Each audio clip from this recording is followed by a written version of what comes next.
លួចអើយអីចឹងនេះប្រេងឯង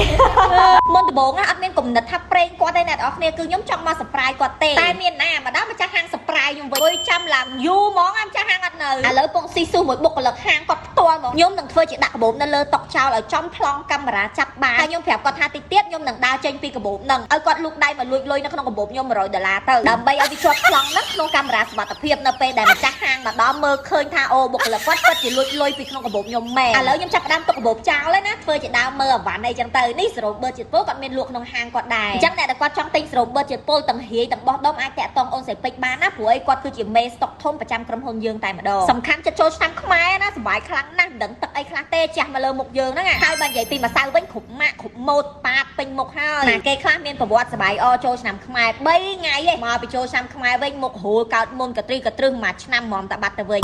កុំឲ្យឆ្នាំនេះដូចឆ្នាំមុនត្រូវតែមានរបស់ការពារខ្លួនណាសរោបឺជាតិពុលហ្នឹងគឺសំខាន់មែនតើមកពីលេងទឹកប៉ាតម្សៅអីវិញហើយបឺនអាសាធាតុពុលកខ្វក់គីមីទាំងអស់ហ្នឹងចេញពីមុខយើងវិញទៅដើម្បីថែរក្សាមុខយើងកុំឲ្យខ្ទេចខ្ទីមុខក្រោយចូលឆ្នាំខ្មែរតែសំខាន់ឥឡូវខ្ញុំដើរទិញអវ៉ាន់ក្នុងហាងឡើងពេញមកកធរអីអើយម្ចាស់ហាងតំតដើរមកដល់ជំរឿលេងខ្នាតធំម្ដងពេលជួបគាត់ចឹងទៅខ្ញុំក៏និយាយសំណេះសំណាលសួរគាត់ចឹងណាមិនដែរលក់ដាច់អត់អីចឹងទៅដើម្បីប្រឡប់គាត់មកគាត់ចាប់អារម្មណ៍ណាហើយនិយាយបដាខ្ញុំក៏ដើរទៅគិតលុយបដាធ្វើដូចជាយើងមកទិញអវ៉ាន់ធម្មតាហើយជួបគាត់សួរសុខទុក្ខអីចឹងទៅអស់ម៉ានអូនបង$50តែសុំតសើហ្មងទិញឡើងមកកធរអស់តែ50រៀលឯណាអវ៉ាន់នៅហាងគាត់ល្អឲ្យធូរថ្លៃមែនតើលើចាប់ផ្ដើមដកលុយឲ្យគាត់តែធ្វើជាបើកកាបូបអីចឹងណាកែចោះកែឡើងដូចជាអត់ឃើញលុយនេះអ្នកនរគ្នាឥឡូវចាប់ផ្ដើមឆោឡោយថាខ្ញុំដាក់កាបូបលើហ្នឹងលុយខ្ញុំមាន$100ទៅណាបាត់អត់ឃើញខ្ញុំច្បាស់ថាខ្ញុំមាន$100នៅក្នុងកាបូបហ្នឹងហើយដើម្បីឲ្យអស់សង្ស័យគាត់ក៏ឆែកកាមេរ៉ាសុវត្ថិភាពដល់តែពេលតែឆែកទៅគាត់ជាឃើញបុគ្គលិកគាត់លូកដៃចូលមកដកលុយក្នុងកាបូបខ្ញុំមែនតាមអ្វីដែលយើងរៀបចំអូយអ្នកនរគ្នាមើលផ្នែកគាត់ស្រឡឹងបុគ្គលិកគាត់និយាយទៅគាត់គិតថាយ៉ាង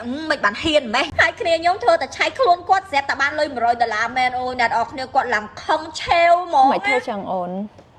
គាត់ CEO ហើយយើងធ្វើអញ្ចឹងខូចឈ្មោះហាងយើងយល់អត់ហើយមកលេងមកលួចលុយគេលួចអើយអីចឹងនេះហើយមិនចឹងហើយកាមេរ៉ាមានទៀតមើលឃើញឡើងច្បាស់តែហើយមិនអូនឯងធ្វើចឹងខ្ញុំប្រេងឯងប្រេងទេស្លុតហ្មងណាសំខាន់ឃើញលួចឃើញលុកចោទៀតណាអូយឡើងលួចប្រឡឹងហ្មងណាហើយមិនធ្វើចឹងណាអ្នកនរគ្នាចង់ទិញសរោបឺជាតិពុលទាំងស្តុកធំស្តុករាអាចតាក់ទងគាត់បានព្រោះមេស្តុកធំផ្ទាល់ខាងក្រុមហ៊ុនហ្មងណាទីតាំងគាត់នៅម្ដុំកបូលចំពោះវ័នទល់មុខវិទ្យាល័យហ្មងចូលមកតែបន្តិចទេនៅទល់មុខសាលា DP អ្នកម្ដុំចំពោះវ័នស្គាល់ហើយ